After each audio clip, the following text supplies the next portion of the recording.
di Aceh, Tengku Umar, Cik Ditiro, Cut Nyadin. Mereka adalah orang-orang yang berjuang. Bahkan sebelum kata Indonesia. Nesia pulau. Indo-Hindu. Nesia pulau. Indo-Hindu. India. Indonesia. Pulau-pulau yang berjejer, yang berada di bawah India. India di atas, kita di bawah. Pulau-pulau kecil-kecil. Maka orang Arab menyebut Al-Juzur Al-Hindiyah. Jazirah artinya pulau. Pulau-pulau yang banyak disebut dengan Al-Juzur Al-Hindiyah. Mereka menerjemahkan Indonesia sebagai Al-Juzur Al-Hindiyah. Pulau-pulau yang berada di bawah samudra, di bawah negeri Hindu India. Bapak Ibu yang dimuliakan Allah Subhanahu wa taala. Tapi kita mesti ingat, negeri ini diisi oleh orang-orang Islam. Sebutlah dari mulai ujung Pulau Sumatera, naik kita ke atas Aceh. Aceh itu adalah Samudra Pasai. Samudra Pasai itu kerajaan Islam. Rajanya luar biasa. Rajanya bernama Malikul Saleh. Malik artinya raja, the king. Saleh, kita selalu meminta Rabbi habli minas salih, salihin. Hadza rajulun salihun. Ini orang yang saleh. Saleh, maka orang Aceh memanggilnya Malikul Saleh, raja yang saleh. Kata-kata Arab, itulah hebatnya orang Sumatera, orang Nusantara. Ketika Islam datang, bahasanya pun hilang. Orang tidak lagi membawa bahasa nenek moyang untuk bahasa bicara, untuk dagang, untuk jual beli, untuk komunikasi. Dia tetap pakai bahasa daerah, bahasa Minangkabau, bahasa Batak, bahasa Aceh, bahasa Melayu, bahasa Sunda, bahasa Jawa. Tapi nama dia robah. Yang sebelumnya Merah Silu berubah menjadi Malikul Saleh. Malik raja, Saleh orang yang saleh. Yang bercerita tentang kerajaan Aceh itu justru paling menariknya diceritakan oleh bukan orang Aceh dan bukan orang Jawa dan bukan orang Indonesia. Saya pertama kali membaca tentang Aceh dalam buku 2 jilid, jalan-jalan ke perpustakaan Darul Hadis di Kota Rabat. Nampak ada 2. Saya buka satu, judulnya bercerita ketika aku sampai di sebuah pulau. Pulau itu panjang. Setelah dia melaksanakan umrah di tanah suci Makkah, lalu berhari-hari dia naik kapal laut, lalu kemudian berlayar menyeberangi samudra sampailah ke India. Singgah di sana, singgah di sana, singgah di sana. Setelah itu dia pun menuju sebuah pulau. Disebutnya di sana, pulau itu bernama Sumatra. Sin, waw, mim, ta, ra, ta marbuta. Pulau itu bernama Sumatra. Aku melihat rajanya naik gajah, ulamanya memakai jubah, dijamu makan mewah, berjumpa dengan raja yang soleh, dan ada tokoh agama yang baik.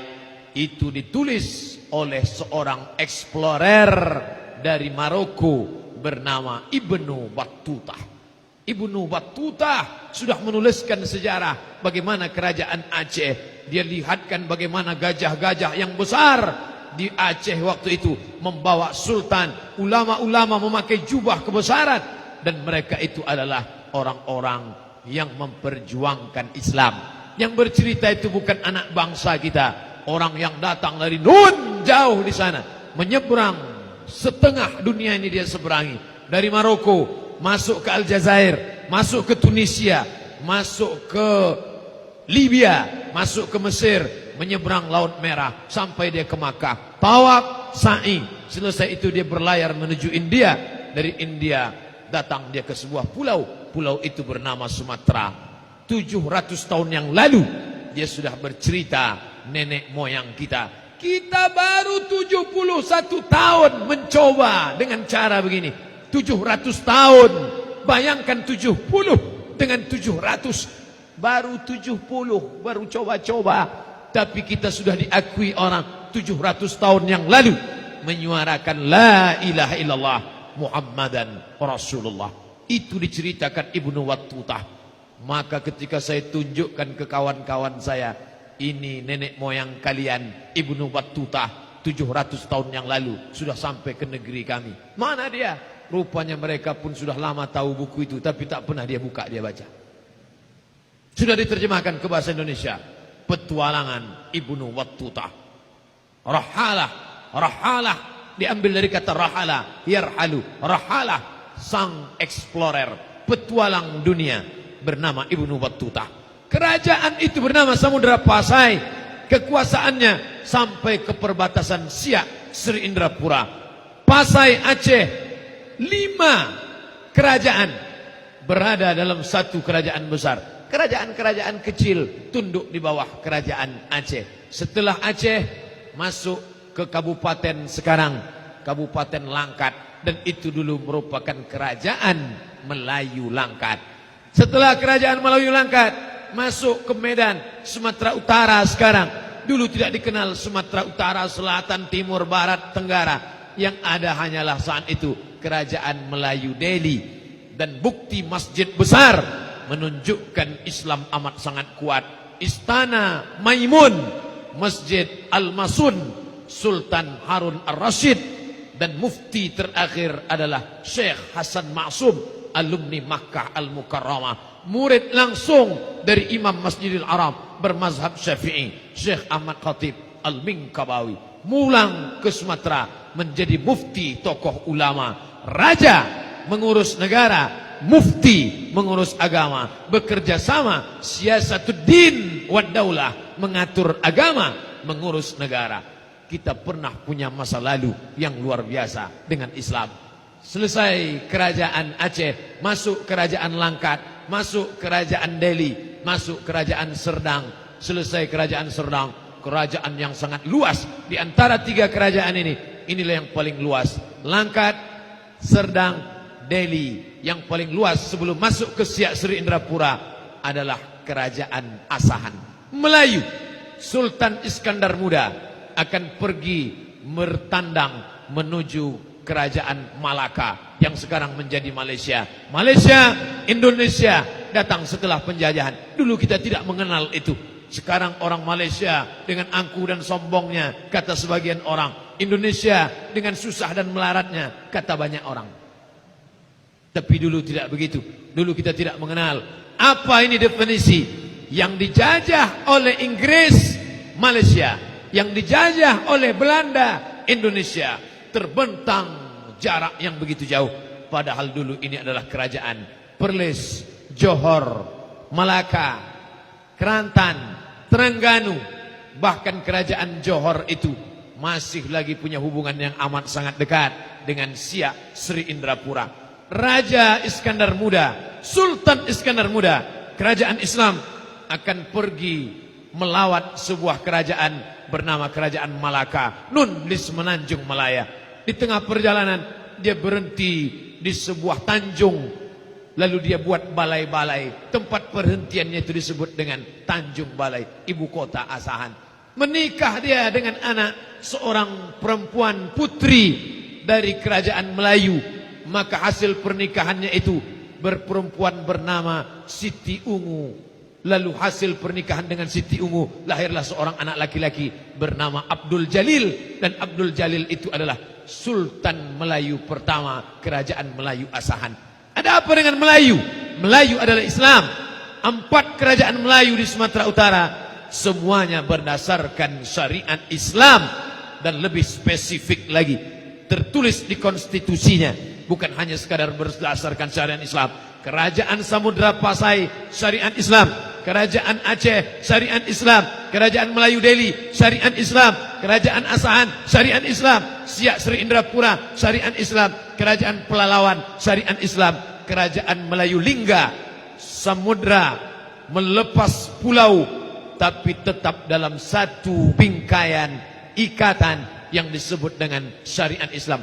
Dan dia tidak umum, tertulis dengan 3 ikatan. Kerajaan-kerajaan ini berdasarkan syariat Islam, khusus bermazhab Syafi'i dalam bidang fikih, berakidah Asy'ari dan Maturidi dalam bidang akidah, dan bertasawuf Junaid al-Baghdadi dan Abu Hamid al-Ghazali dalam bidang tasawuf. Tasawuf adalah akhlak, akidah adalah teologi, keyakinan, dan fikih adalah hukum.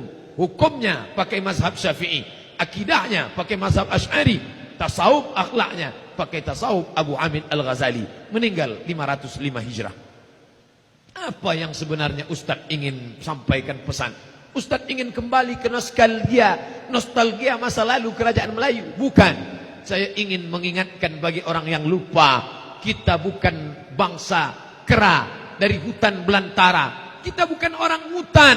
71 tahun yang lalu kita pernah kerajaan. Kita punya nenek moyang yang bangga dengan Al-Quran. Kita punya keturunan orang-orang tua, nenek mama, tokoh masyarakat yang paham agama, mengerti tata mengatur negara.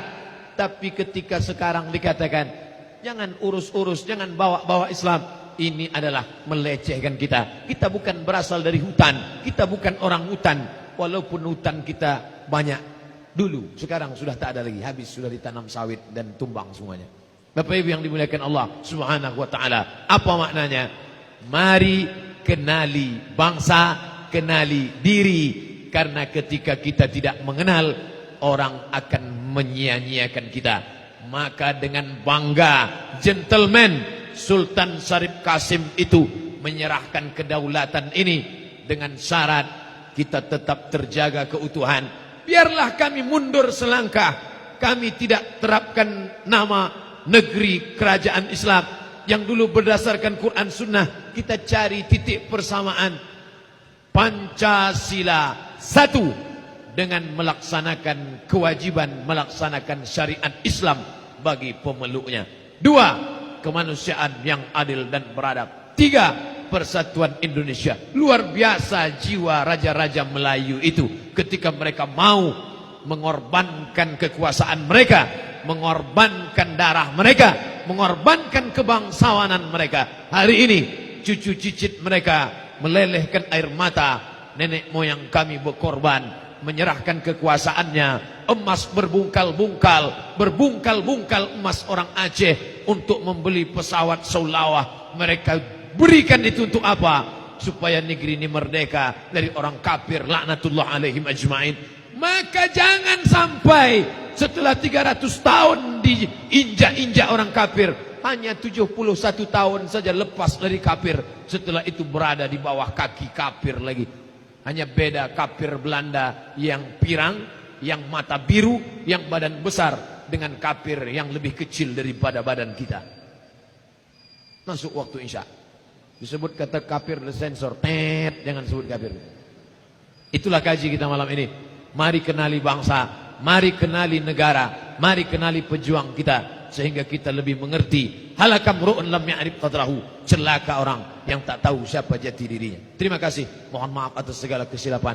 Wassalamualaikum warahmatullahi wabarakatuh.